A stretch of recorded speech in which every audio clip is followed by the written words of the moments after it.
Hello everyone. So now this is the question from parabola. Again, an interesting question, not very difficult, standard routine question hai.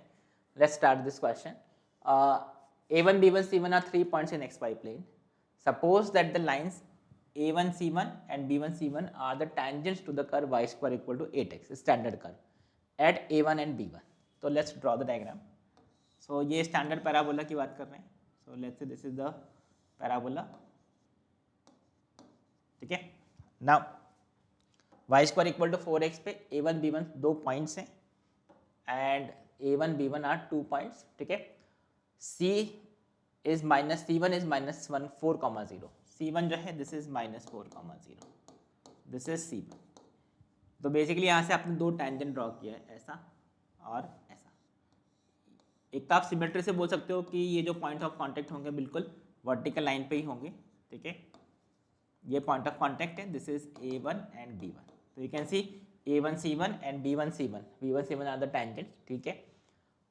0,0 origin है, ये भी ठीक है. अब question क्या है, विच ऑफ द फॉलोइंग, आपको लेंथ ऑफ OA1, तो बेसिकली आपको A1 के कोऑर्डिनेट फाइंड करने पड़ेंगे. ठीक है. लेंथ ऑफ A1 B1 का वैल्यू फाइंड करना है एंड सो ऑन आपको.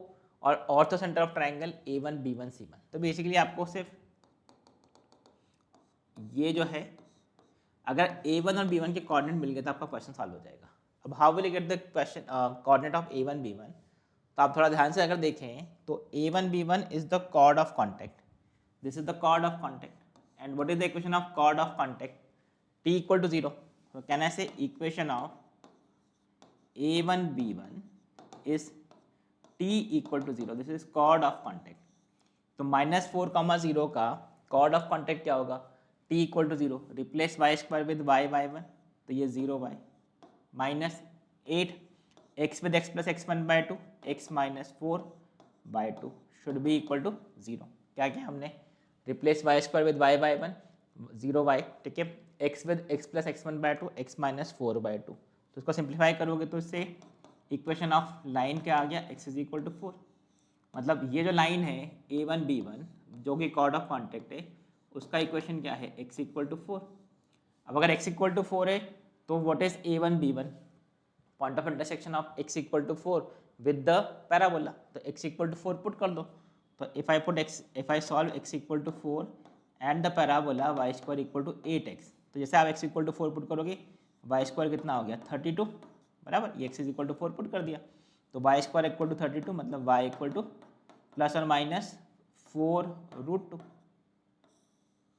तो that means what are the coordinates of this point A1. A1 के कोऑर्डिनेट क्या हो गए, 4,4√2, 4,4√2 एंड B1 के कोऑर्डिनेट 4,-4√2. अब तो आपका क्वेश्चन पूरा सॉल्व हो गया. तो फर्स्ट ऑप्शन क्या है, first option is line segment OA1. OA1 का लेंथ क्या होगा, ओरिजिन से distance OA1 under root of 16, distance formula apply कर दो, 16 प्लस 32, डिस्टेंस फॉर्मूला अप्लाई कर दो, √48 विच इज 4√3. 4√3 मतलब ऑप्शन ए तो करेक्ट ऑप्शन है. Like option 2, length of line segment A1 B1. A1 B1 का लेंथ क्या होगा, तो A1 B1 भी इजी है. दिस इज, ये तो A1 B1 तो वर्टिकल लाइन ही है, तो इसका लेंथ क्या हो जाएगा 4√2 माइनस 4√2 विच इज 8√2. तो ये तो गलत हो गया. ठीक है. नेक्स्ट क्या है, the ortho centre of triangle A1 B1 C1 is 0,0 और 1,0. ऑप्शन सी और डी में से एक ही आंसर होगा. अब देखो ortho centre of triangle A1 B1 C1, आपको इस ट्राइंगल का ऑर्थो सेंटर फाइंड करना है. What is the ortho centre, point of intersection of altitudes. तो आप ये देख सकते हो पहले तो कि एक एल्टीट्यूड तो यही है, एक एल्टीट्यूड तो यही है, मतलब x axis is the altitude.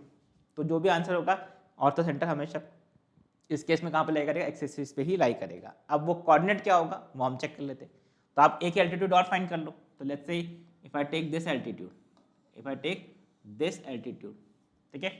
तो इस एल्टीट्यूड का point of intersection with x axis अगर हम फाइंड कर लेंगे तो वही हमारा ऑर्थो सेंटर होगा. आई hope this point make sense, क्योंकि ये एक एल्टीट्यूड है इस ट्राइंगल का, एक एल्टीट्यूड हमने ये ड्रॉ कर लिया है, दो एल्टीट्यूड का point of intersection will be the ortho centre.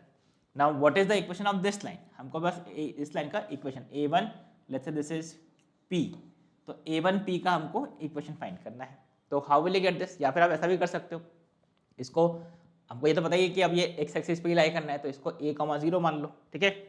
तो लेट्स से आप इसको अल्फ़ा मतलब कुछ पॉइंट मान लेते हैं, अल्फ़ा, 0 मान लेते हैं। तो इसका स्लोप इनटू इसका स्लोप इज -1, बराबर। m1 m2 should be equal to -1, apply कर देते हैं।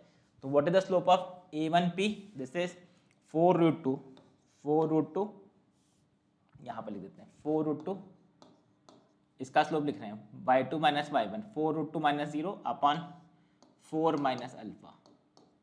किसका स्लोप लिखा हमने a1p1 का, ठीक है।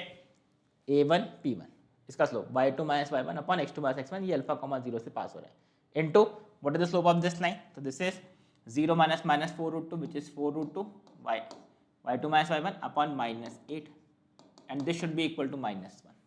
तो अब इस इक्वेशन को सॉल्व कर लो, तो this is 32 is equal to 4 minus alpha into 8, ये हमने मल्टीप्लाई कर दिया। तो what is this, 32 is equal to 32 minus alpha 8 alpha, तो अल्फा का वैल्यू 0 आ गया। मतलब what is the point of what is this point orthocentre, this is 0, 0। तो what is the option, option C is the answer. तो आपको कोई calculation नहीं करना है, आप एल्टीट्यूड का इक्वेशन फाइंड करने से बेटर हमने क्या किया, हमको ये तो पता ही है कि एक्स एक्सिस पे लाई कर रहे हैं, तो वो अल्फा कॉमा 0 मान के हमने m1 m2 equal to -1 apply कर दिया, get the answer. So what is the option, option C is the answer, A is the answer, ठीक है। तो now I say this is not a difficult question, JEE advance के हिसाब से बिल्कुल भी डिफिकल्ट नहीं है, this is the standard question, कैसे आप कॉर्ड ऑफ कॉन्टैक्ट लिख के क्वेश्चन को सॉल्व कर सकते हैं, ठीक है। So I hope this is you have understood this, so that's it for this question, thank you, bye bye.